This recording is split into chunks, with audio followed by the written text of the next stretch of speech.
Hello and welcome to another episode of Not Too Deep. I'm your host, Grace Helbig. Very excited to have Victoria KONEFAL on today's episode. You might know her as Sierra Brady on Days of Our Lives, the soap opera. She's been on the show for years. She has the wildest storylines. We talk about just the ecosystem of working on something like a soap opera, how she's had to record 70-some pages of dialogue in a day. Like, the generated content in that world is wild. Also, her character is going through something, we've all probably experienced, having a devil baby, just the classic rite of passage for every young woman. We also talk about growing up in Brooklyn and expediting her maturity in that also wild ecosystem. And of course, I had to touch on the fact that she was in let me get it correctly so I don't say it incorrectly, Miss Poland USA. Actually, no spoilers, but she won. She is absolutely lovely. We have a really great conversation about just her views on the world, social media, and the wild and wonderful ride of being on such an iconic program. So enjoy this episode of Not Too Deep with Victoria KONEFAL.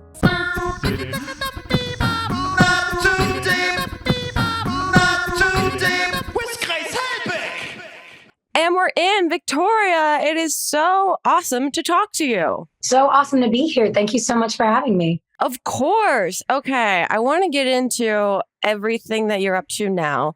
First of all, I have to give my condolences. I just saw that your car got broken into. Oh my gosh, yes. What happened? And are you okay? Oh, I'm totally fine. I don't like to let things that I can't control me and my emotions. Good for you. Yeah. So I took it with a grain of salt.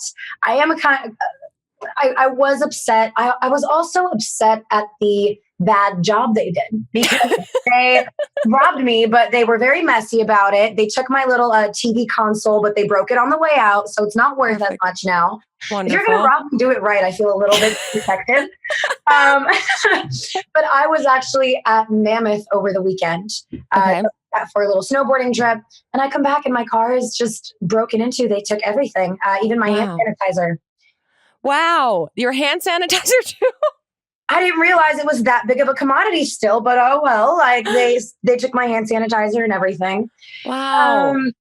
Yeah, material things are material things, so I can replace them as long as no one's hurt and everyone is okay. I'm praying that the people who stole them, maybe they really needed money and they get out of it. Who cares? That's a great perspective to have on all of it. Because also, you're born and raised in Brooklyn? Yes, I am. Okay, so you are used to wild card events happening, I would say. To say the least. I think growing up in Brooklyn helped prepare me to react appropriately to the situation. So yeah, I'm curious what that's like to grow up in Brooklyn. I lived there after college, but only spent a few years there. So what's it like to be born and raised?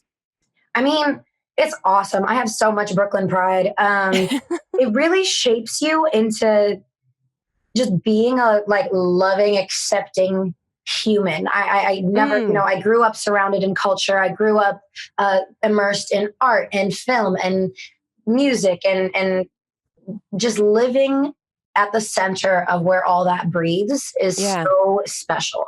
So I never really had the suburban, drawing chalk and playing hopscotch on the sidewalk. We had to look both ways before we crossed the street or we'd be sprawled out on the sidewalk. Yes. It taught me diligence, I guess. It taught me how to be very aware of my surroundings. I remember I would take the subway to middle school alone when I was 13. Wow. And most 13-year-olds don't have to worry about the subway. No. But I remember I came up with this little trick. I would take a compact mirror. Mind you, I wasn't wearing makeup at the time. But I'd be pretending to do my makeup while I look at the surroundings behind me. It made me feel like such a spy. It made me feel like such a little badass. I love it. You're like, I'm a genius and no one will ever know. Unmesswithable. Thank you very much. Is there any part of you that craves any of that suburban stuff? Is there any part of you, because you're still in Brooklyn now, are you at all thinking about making the Los Angeles jump or any of that? I'm in Los Angeles. Oh, you're in Los Angeles Yeah, now. yeah. I've been doing Okay. Los Angeles for about 5 years now. Oh, okay, great. But I'm back in Brooklyn all the time because I actually find it's the opposite. I moved out to California, loved it for like a year, and then started craving home again. So I try to go out 4 or 5 times a year. I'm always there. That's great. But I do love the suburban like beach life out here and the hikes and the quiet. I guess I didn't really run away from the crime because, you know, still here. I didn't escape the crime, but I escaped the sirens. I don't know. I know there's a sense of quietness here, of like a little bit more stillness than what you get in Brooklyn. Yeah, for sure. I'm curious, how did you, I mean, growing up in a place like that, like you said, you're surrounded by arts and culture and all of that. How did you get into the arts, into entertainment? Was there like a point in time where you were like, I want to perform, I want to act, I want to be involved in the arts? Yeah, I was always drawn to the drama department in school. So I would always audition for the plays and sign up for drama club. And it was always very much a hobby of mine. I didn't think that I could actually, you know, make a career out of it. It's like, I don't know. I heard the stories of, we were discovered at a coffee shop or da-da-da. I was waiting for my coffee shop moment. I'm like, someone hire me, please. I'm drinking coffee here. Hire me. Just a stack of headshots at Starbucks with you. Being like, hello. Here's my resume. But then I went to LaGuardia. Yeah. Same school. This school has a roster of very illustrious artistic individuals. Yeah. And even then, I didn't think that I could make anything out of it because I'm like, it's the 1 in a million chance. Then senior year of high school, we had a showcase where a bunch of agencies would watch us perform a monologue and we were scouted afterwards. And I was scouted and they were like, hey, what do you think about moving to Los Angeles and becoming a full-time actor? And I was like, you know what? Terrified, but okay, do it. Like, let me try. Amazing. I mean, that must have been so intimidating too. Oh, for sure. I was freshly 19 when I moved out here. Wow. I drove out here from Brooklyn, actually, after having my license for 4 months. Perfect. I was pretty ballsy, yeah. I drove through in the middle of the worst snowstorm of the century, apparently. I was like driving on 6 inches of ice in Tennessee. So strange, so weird. But yeah, I got here. I didn't know anybody. I kind of just hustled, did my thing, did the whole waitressing thing until I started booking movies. Nice. Yeah. Well, obviously, I want to talk about Days of Our Lives. How did this happen? What was this audition process like? Were you ever even considering projects like this? No, I never, I didn't know that they were looking for someone like me in a soap opera. You think that, you know, everything is already so established. The cast is family. It's a tight knit group. Everyone has known them for 60 years. Yeah. And so I get this audition and I was really excited because it was a 2-year contract. And I'm like, oh my God, if I got this, then I could fully quit my waitressing job. I can just like completely transition and have like 200 episodes of a TV show under my belt. That is insanity. So I was really excited, though I didn't expect it. It was wild to me. It was so glamorous, the whole idea. Yeah. And I get this audition and normally you hear back after like 4 days. I heard nothing. So I'm like, okay, on to the next one. Yeah. A month later, they're like, hey, we want to see you again. I'm like, a month? Okay. All right. So I go in again and I had the wrong audition prepared. So I'm here with my audition. I have a 5-page scene and then I'm looking around and all these other girls are murmuring completely different lines. And I'm like, hey, oh no, what do your sides look like, Queen? Because mine don't look like that. And so I freaked out. I asked Marnie, the casting director, to see me last because I needed to prepare it. And nightmare. So sweet. They were like, here, you can use my script. I'll write it with you if you need me to. So supportive and lovely. I ended up nailing it and they brought me back again a week later. Right. Wow. And then I didn't hear from them for another month. Well, this is a very like playing hard to get scenario. They really wanted me to lust after them. They really wanted to give me some and take it away. So I get to the end of this 2 month thing and I audition. I go straight to producers. After producers, I go and test, which I had no idea what it was at the time. I was terrified. It was my first test. And that just means that I go on set with the real actors and I read the story in front of the cameras, and they record it and they watch it over. Like it's like shooting an episode, but you know, I was so intimidated. We all got a chance to rehearse except for me because they used me as the guinea pig to show us the blocking. So they used me as the guinea pig. And then they were like, all right, let's record. And then they recorded my thing. And I'm like, all right, that was my rehearsal. Okay, I'm ready to record now. They're like, no, babes, we're moving on. That was your final take. Great. This is so wonderful. Such my luck. They're putting you through it. And then, so normally after you test, you're supposed to know after that test. They made us test again. So they had a test with 7 girls, and then they brought me back in again to test with 3 girls. And at that point, I'm like, if I don't get this, then I'm going to cry because I put so much into this. And I was on my way to my waitressing job when I got the call that I booked it. My manager calls me and he's like, hey. And I'm like, hi. He's like, guess who the new Sierra Brady is? I'm like, no way. And it was me. I was so excited. I had to Uber to work because I couldn't drive. I was freaking out. Yeah. I mean, after all of that, if your manager had called you and been like, it was the other girl that got it. Congrats. I would have been like, okay, you know what? Give it to the universe, on to the next. Because at that point, it's either have a mental breakdown or be completely okay with it. So now, okay. I'm so curious because Days of Our Lives has been on since like the 60s. Like when you get this audition in the first place, how familiar were you with the show? Like, did you go back and do like, I'm going to study these episodes? There's truly a billion of them to look at. I didn't know what the show was. It was actually the only soap opera I was aware of because my mother is an immigrant. And so she immigrated here from Poland. And when she got to America, she would watch Days of Our Lives every single day to learn the English language. So I was surrounded in it growing up. Oh my God. Her favorite characters on the show happened to be my parents on the show. It was a whole thing. This must be amazing for her. Oh my God. She's loving it. But yeah, so I was aware of the show. I didn't know the storyline in detail. I remembered some of it, but I ended up not doing much research until I got there because I didn't want to, I was replacing another actress. So I didn't want to accidentally like watch her and pick up any character traits. I wanted the character to be my own and kind of see what I can do with her. Yeah. So I didn't like to research. I met Christian Alfonso, the woman who plays my mother, when I got there. And she was so welcoming and wonderful. And she brought me in her dressing room and she was like, baby, I know this may be scary, but I got you. I'm going to put you under my wing. Okay. She gave me a rundown of the character's history, her personality traits down to like her favorite color. It was crazy. She really put me through the Brady boot camp.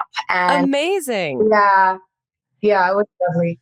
I'm curious because the experience of you've done a lot of other projects, but the experience of being on a soap opera, it's so intense. There's episodes every day. There's storylines. Like it blows my mind that they're still able to conceptualize new storylines in this world. Yeah. What's the intensity of the work? Because there's so much content that they're generating. It's very intense, I will say. It was a lot harder for me to adjust to in the beginning, mainly because personally, as an actress, when I perform, I like to draw on my own circumstances and what I was emoting in that time and sew it into my work. Sure. With soap operas, my character, for example, was kidnapped on 7 different occasions. She's been set on fire 4 times by her cousin. You know, my cousin has never tried to set me on fire, thankfully. Yeah, it's good that you don't have an actual experience you can draw. Yeah, you know, my character is also in love with a serial killer, a man who like strangles women for a living. Oh my God. Really hard to make it realistic as Victoria. Yeah. So I just strip it down and I try to make it as real and raw as possible, emotion wise, but story wise, it is hard. And the sheer amount of dialogue we have is mind blowing. We're capable of filming 3 episodes in a day collectively. I remember the most I ever had in one day was like 73 pages of dialogue. Oh my God. And they don't give us the scripts until like 3 days before we're supposed to shoot. So my life is constantly like, wake up at 6, go shoot till 5, come home, eat, memorize my stuff, go to bed, repeat. It's crazy. Oh my God. Yeah. That's wild. Also, yeah, your storyline currently, there's a devil baby involved in this. Yes. What's going on here? So let me tell you, my baby is the most sought after baby in all of hell. The devil came from the gate and said, I want your baby. And this devil is now possessing everyone in town and trying to get their human vessels to steal my baby. I love it. It's absolutely, I love, like, there's such a part of my language, like fuckery with soap operas, that they're just really throwing out the rules of the universe and letting whatever fly. And there's something really fun about that. Oh my God, it's so fun. All of a sudden, paranormal activity exists. The devil is quite literally real. And it's after my child for some reason. I don't know. And you, for this part, I mean, not only is it absolutely wild, but it's also rewarding. You won a Daytime Emmy for this, right? Yes. Yeah. That's talk to me about that. That must be crazy. Has that really set in for you? I don't know. I don't think it has. I mean, my friends do a lovely job at reminding me, like when we're out and about, they're like, hey, this is Victoria KONEFAL. She's an Emmy-winning actor. And I'm like, you guys, please be quiet. Like, this is a little too much. But I don't think it has set in. It was wild and crazy for the first couple of weeks and couple of months after. Yeah. Just because I was still so freshly living in the high of it, I guess. Yeah. But now that the high is gone, the actual fact of the matter has not set in, and it's been almost a year. Wild. So I don't think it's ever gonna. I think I'm just always, I mean, my Emmy is on my mantle. I'm looking at it now and it doesn't, make me feel, I'm like, what's up? That's a beautiful looking paperweight. Like, wow. That's really holding down all those papers so right? well. Because also, I just, not to knock the Academy or award shows or anything like that. I'm so grateful and humbled and appreciative. But I've also seen so many deserving artists not get recognized in that capacity. So then it's like, I don't know if my Emmy definitely doesn't make me better than anyone. It doesn't make me more talented. It just means that I happen to be chosen by the Academy that year because of a storyline or because of one certain performance. So I don't like to have it weigh too heavily on my chest or in my actor resume. Like, yeah, it's super cool. Yeah. I'm so grateful. But at the same time, it can't mean everything. Yeah, like Leo was how old when he got his first Oscar, and Leo's been deserving it since What's Eating Gilbert Grape. Like, so I like to take it lightly with Yeah, you have a very grounded point of view about it, which is really cool. I'm also curious just about like the fan interactions or the community interactions, because it's such a long-standing series. I'm sure you've had some interesting interactions with fans. Is there any that stick out to you? Yeah, I get very, very overwhelmed with social media. My Twitter account is still active, but I've deleted it from my phone, and it's been deleted for almost 3 years now. I don't have Facebook. I don't have Snapchat. I don't have anything. I have Instagram, which I'm good at stories because it's very like in the moment, and it keeps me, out there and relevant. But the fans that they are so diehard because they have been watching the show for so long that it genuinely feels like family to them. Yeah. So, I mean, I don't have any specifics, but there are some fans who think the show is real life. And so like the other day, it's funny. It's so funny to me. Since my character is pregnant on the show, I am not pregnant, but a fan commented on my picture being like, this pregnancy weight looks beautiful on you. I'm so happy that you're so healthy in this pregnancy. You look beautiful. Stay safe. And I'm like, you do know that I'm not, but okay. But all right. I see. I guess this is a compliment. Thank you.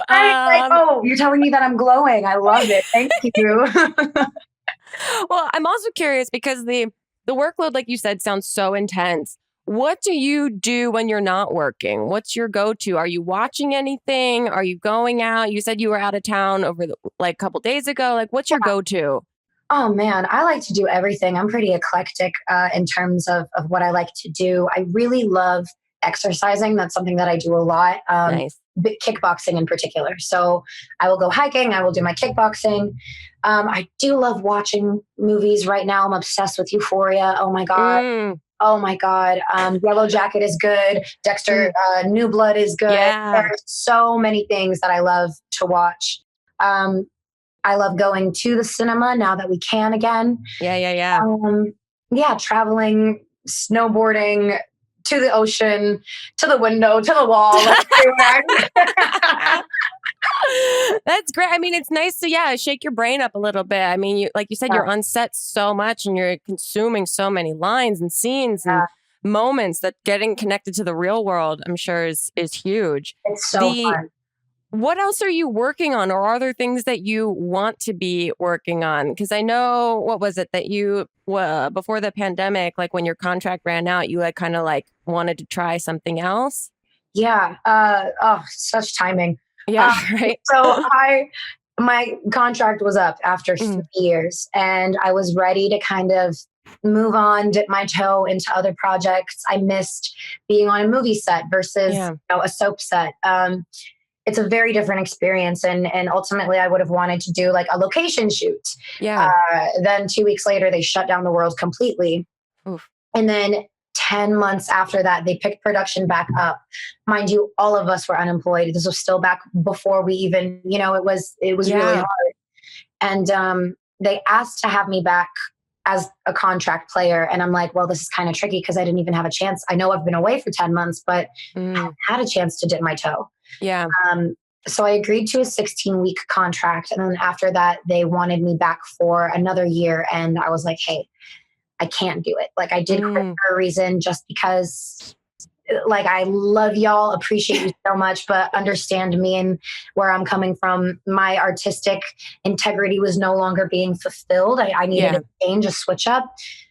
So they agreed to have me not on contract, to have me as a recurring. So I've been doing that for a couple of months. So I'm very grateful. I've been auditioning in the meantime. Auditions are really slow right now. Yeah.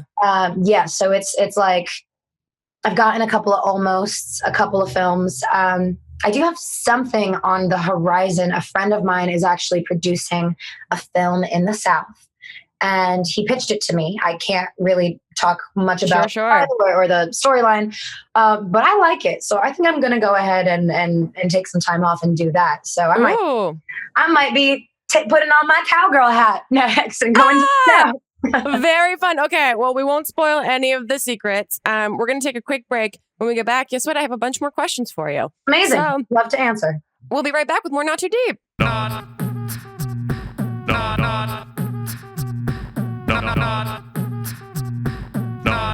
Too Deep with Grace Helbig. Hello, listeners. Grace Helbig here, wanting to say two things. A big thank you for listening to the podcast. If you're a regular listener, if this is your first time listening, welcome and thank you. And second thing, if you are enjoying yourself here in this not too deep world we've built and you'd like to leave us a review, that would be so wonderful. If you can go to the iTunes store, the App Store, and leave us a lovely little review, comment. How are you feeling? Good, bad, otherwise? Maybe just good or otherwise would be appreciated. Other than that, enjoy the podcast. Okay, Victoria, I have to ask, Miss Poland USA. What happened here? What is this? Why does this come up when I Google you? Oh no! If I could tell Google to remove it. No, when I was in college, I did the Miss New Jersey pageant because I'm from Jersey, and yeah, it's like one of the things that comes up every time, and I wish I could erase it completely from the internet. Yeah.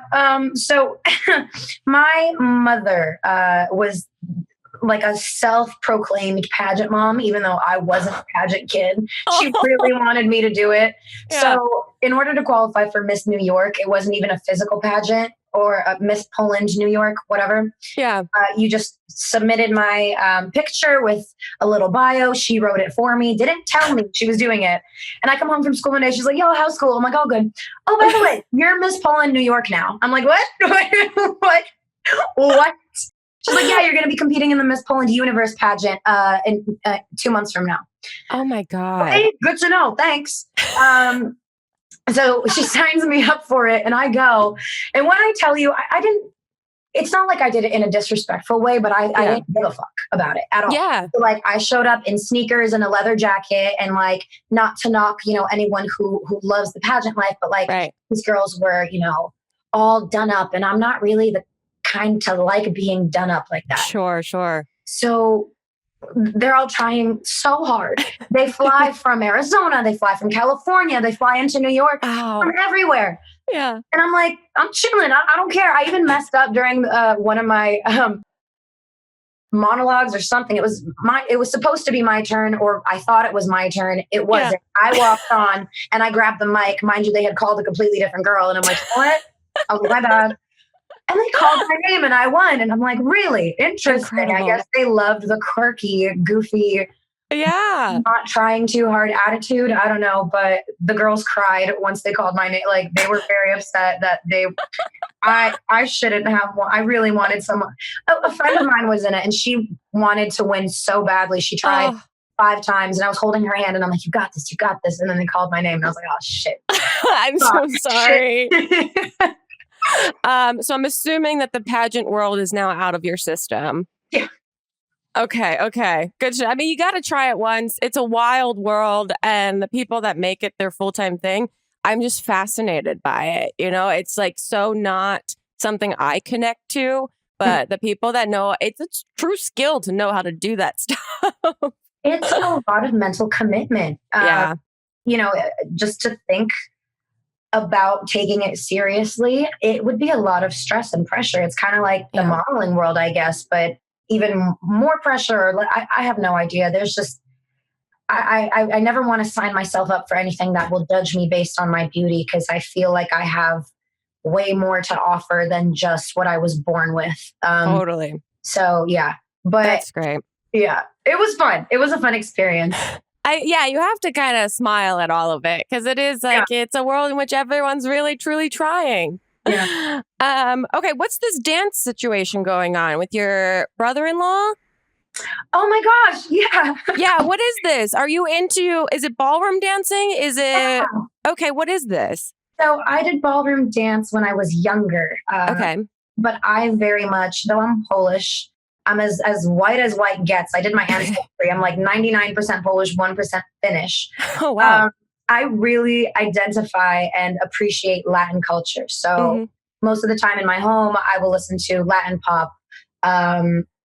I eat, Latin food. I dance, Latin dance. I always go to salsa night whenever it's around. Like it's such a passion of mine. Cool. And my brother-in-law is Puerto Rican and he is a professional dance instructor.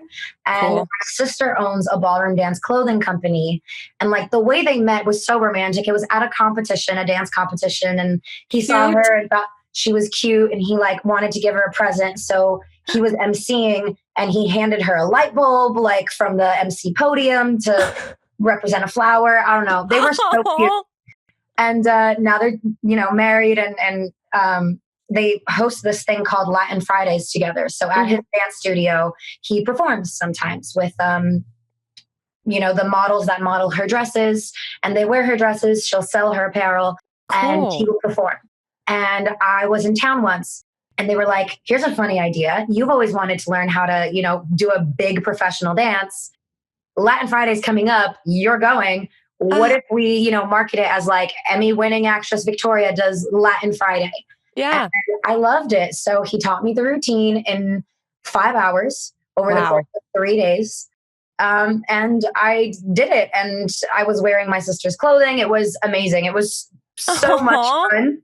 I was so nervous. I only performed for like 60 people. Mind you, I'm on TV every day in front of millions of people. But for some reason, the dance was so much more nerve-wracking than anything I've done before. It was really fun. Oh, that's so sweet. Yeah. What a beautiful love story. Oh my God, that's so cute. Is Dancing with the Stars in your future at all? I mean, hey, if they come knocking, open the door. Okay, Victoria, I'm going to get into the 2 questions I ask every single guest that's on the podcast. Right. The first is, who, alive or dead, would you most like to throw cold spaghetti at? Yeah, real hard-hitting question here. Cold spaghetti. I love how specific that is. Yeah. We're trying to avoid the burns for anyone. Cold spaghetti.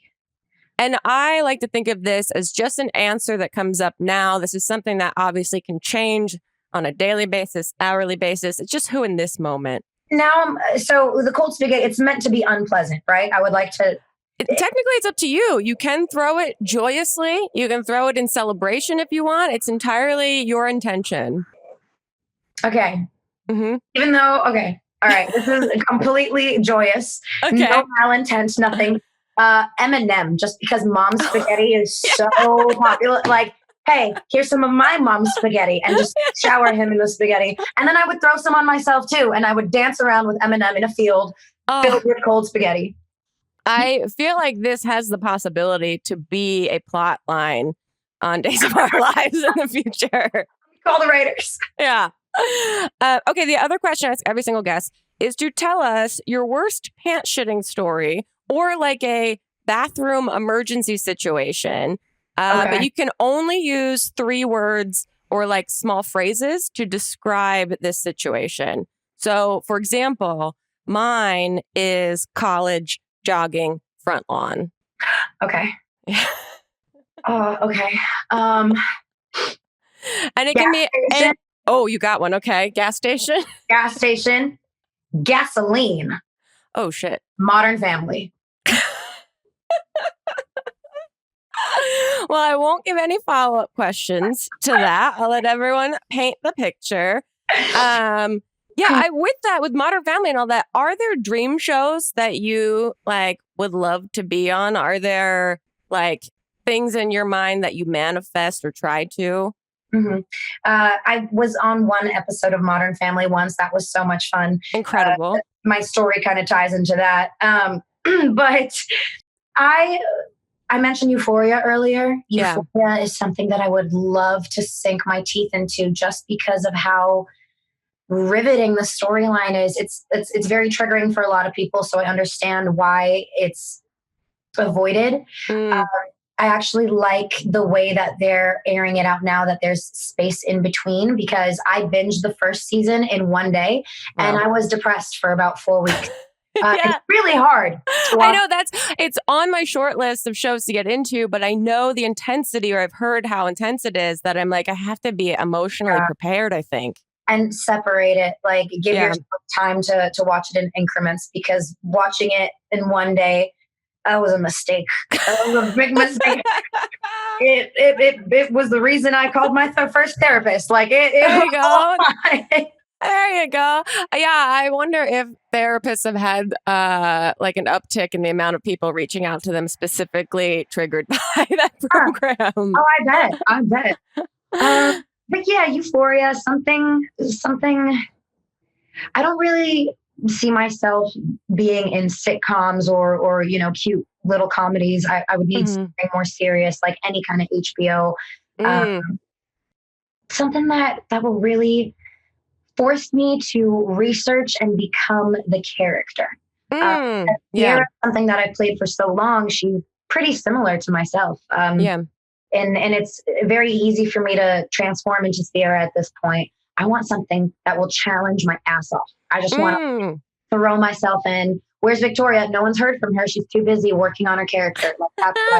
What's your prep like in that kind of situation? Like, do you sit and really kind of come up with the like 4D imaging of this person that you want to take yourself into? Yeah, I mostly focus.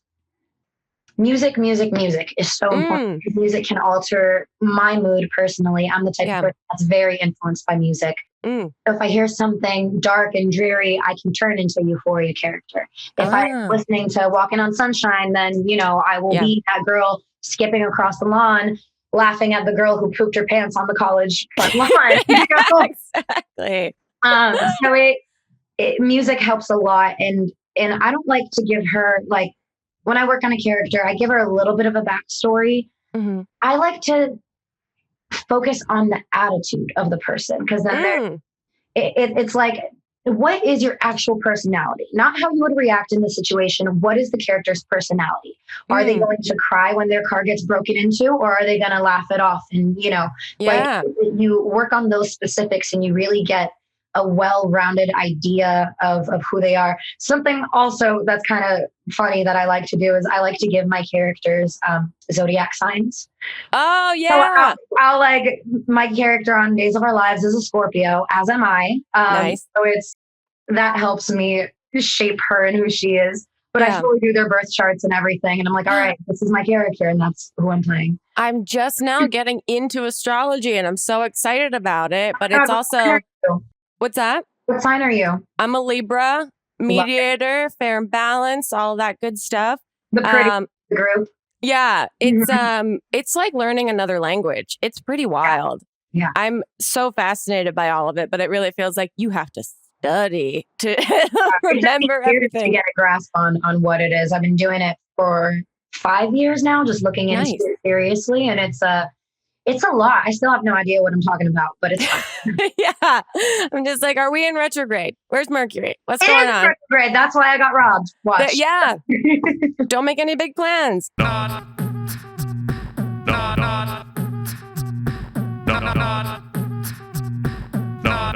too deep with Grace Helbig. Okay, now we have towards the end of the podcast a section called Deep and Hot, where I ask you a deep question that we have prepared for you, and for your hot take on kind of like a topic that we have prepared for you. Okay. So, deep question. When did you know or feel like you were really growing up? When I started not calling my parents and family members for advice and help. Once I started taking on tasks, I was like, oh, this is adulting. This is my problem. I got to figure it out. Like, I got to figure out how to pay this bill and how to register my car and how to do all this. Yeah. That happened kind of early for me. I will say that growing up in Brooklyn, we touched on it a bit before, but I did have to grow up a little bit faster. My childhood was limited, just considering I had to be in survival mode to be safe. Yeah. I mean, if you're on a subway when you're 13 years old, like that throws you into a big survival situation. Yeah. I had to worry about being, sexually assaulted by random men on the street. That's not something anyone wants to think about, let alone a 13-year-old girl. So it's like, I had to adjust my mindset. But I think I balance it out now very well because I'm such a big baby. Like, I love being a kid. I'm so fucking immature. I love it. I love it. So I'm very much an adult, but I'm also 5 years old, and that's a perfect happy medium for me. I very much relate to that. Very much. Okay, the hot take that I have for you, which is kind of, you touched on this a little bit earlier.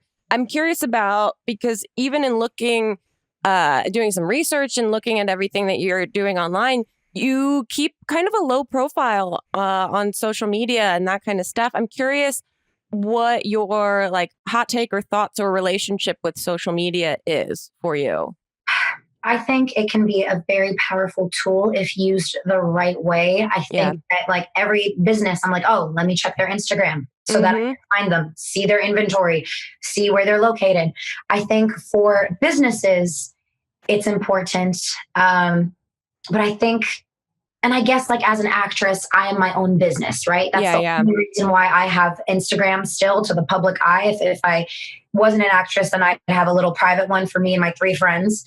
And like, that would be it. But I think that personally, hot take, I think Instagram should be banned from like people using it personally, because it really affects mental health in ways that, we all say it like, oh, it affects our self-image. No, it seriously does. It's rewiring the brain's of our children and our younger generations. Like, I have family members who are like 12 years old and they're looking at these girls and they're like, yeah, I'm going to get lip fillers and I'm going to get this. I'm like, your face hasn't even finished developing. Like, why are we putting so much pressure on the way we look? And like, Instagram is very much a highlight reel, even for myself. I don't post when I'm feeling depressed. I don't post when I'm feeling whatever, because that's my personal life and I don't want people to see it. But when people view us from that platform and that perspective, we perpetuate perfection. And that is not okay. So I hate social media. I love it for businesses. But personally, if I could have it my way, I think that we would all have it deleted and it would be amazing. Yeah, you have such a great perspective on everything. I feel like you have a very healthy, like, attachment and also awareness of like when you need to detach from things. Yeah, because I'm with you that I worry, because I feel like we're still kind of in the middle of finding out what the actual like psychological repercussions will be from all of this. And so just being aware of like, oh, this is a tool I use for myself as a business versus this is where I find happiness or value or worth in any capacity. Right. Okay, last question before we wrap up. If you weren't involved in acting, what do you think you'd be doing? So I've always wanted to be a rock star. Hell yeah. I think I'd be a rock star for sure. I taught myself how to play guitar over quarantine. Nice. So I would find a way to make my rock star career happen. Or I was studying criminal law and psychology before I quit college to become an actress. I did that for like 1 semester. Yeah. So I would have something to do with like forensic psychology or anything to do with law and criminals. I'm very much that like, I love murder documentaries. I love watching those. So cool. Yeah. I'd have something to do. My career path would be somewhere in that. Nice. Yeah. Well, there's still time at some point. Victoria, this has been so lovely. Thank you so much for the conversation. Thank you so much for the conversation as well. I had a blast. Of course. Before we wrap up, I'm so excited to hear that you're into astrology. We like to give our guests a little token of our appreciation, and we have a personalized horoscope from us to you. We are not astrologers, like I said. This is entirely for fun. And Melissa just put it in the chat if you'd like to read it out loud. That is so cute. Oh my God, that's a love language of mine. Stop it right now. Okay. Dear Scorpio, Scorpion of the stars, Mercury goes direct in your communication zone this week, which allows you to refocus your energy on the big picture of what you want to get done this year. No more devils trying to steal your baby. There you go. Written in the stars. I love that so much. Hold on, I'm going to take a photo of the chat beforehand because this is Yeah, I think it can be interpreted literally or metaphorically, whatever the baby might represent to you. I think it's beautiful. I'm so touched. Thank you. Of course. Now, Victoria, where can people see what you're working on or see where you're at, follow you online if you want them to, wherever you are? I have one platform, and that is Instagram, and it's just my first and last name, Victoria KONEFAL. Perfect. And people can watch Days of Our Lives every day. Every day on the Peacock app and NBC. Amazing. Yeah. Well, thank you again. This was so awesome. Yeah, Grace, thank you so much. This was so much fun. Of course. And we'll see you guys next time on another episode of Not Too Deep. Goodbye.